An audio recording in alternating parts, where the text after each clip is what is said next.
স্কুলের এক ছোট্ট বাচ্চার বলে অনেকটা ইচ্ছা করেই আউট হলেন লিটন দাস।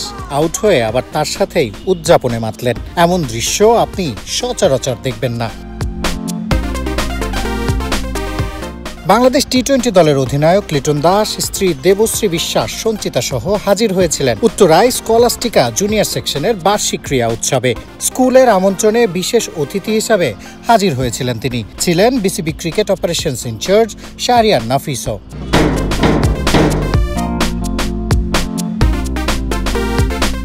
আয়ারল্যান্ডের বিপক্ষে সিরিজ শেষে এখন অবসর ক্রিকেটারদের। সেই অবসরে লিটন দাস যেন ফিরে গেলেন শৈশবে।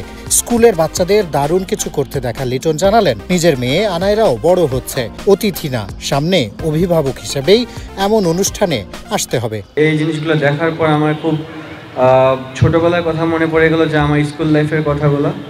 আই হোপ যে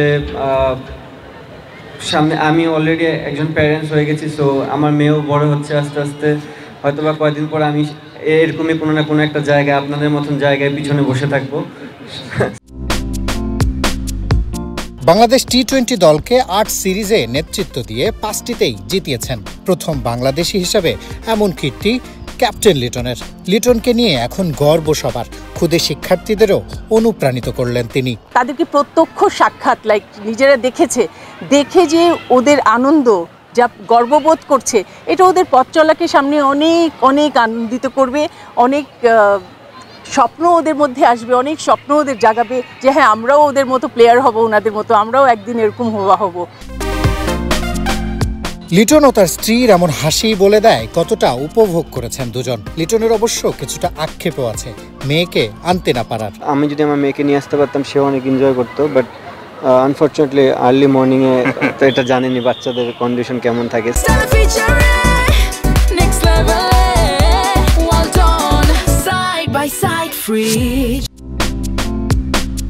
লিটন যতটা উপভোগ করেছেন তাকে সামনাসামনি দেখে শিক্ষক শিক্ষার্থীরাও উপভোগ করেছেন।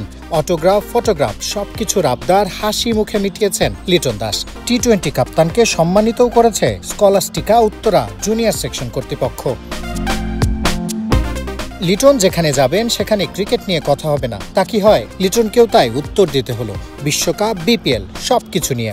একটা বিপিএল বাংলাদেশে অনেক বড় একটা ইভেন্ট। যদি কোনো প্লেয়ার যদি এক্সট্রাঅর্ডিনারি পারফর্ম করে, সিলেক্টর যদি মনে করে বা কোচ যদি মনে করে যে আমাদের ওই প্লেয়ারটাকে দরকার, ওয়াই নট? বাংলাদেশের সবার জন্যই তো ওপেন জায়গা। কন্ডিশন যদি টাফ হয়, আমাদের প্লেয়াররা যদি যত তাড়াতাড়ি অ্যাডাপশন ক্ষমতা বাড়বে, সেই জিনিসটাই ভালো। কারণ আপনি দেখবেন বিপিএলও 3টা গ্রাউন্ডে 3 রকম খেলা হবে। আপনি সবসময় যাবেন আর ভালো উইকেট পাবেন, জিনিসটা তেমনও না। আবার যখন যাবেন সবসময় খারাপ উইকেট পাবেন, তেমনও না। আপনি পার্টিকুলার ডেতে কেমন উইকেট পাচ্ছেন, সেই উইকেট অনুযায়ী আপনি নিজেকে মানিয়ে নিয়ে টিমকে হেল্প করছেন কিনা, এটা ইম্পর্টেন্ট। আমার মনে হয় বিপিএল একটা ভালো মঞ্চ হবে, যে 3টা ভেন্যুতে খেলা হবে, 3 ভেন্যুতে 3 রকম ডিফারেন্ট উইকেট হবে। এই খেলার আইডিয়াগুলো ওয়ার্ল্ড কাপে কাজে দেবে।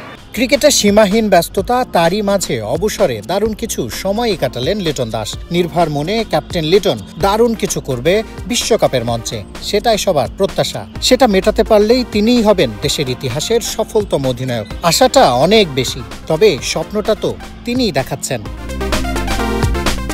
শিহাব হাসান খান, ক্রিকেট 97, ঢাকা।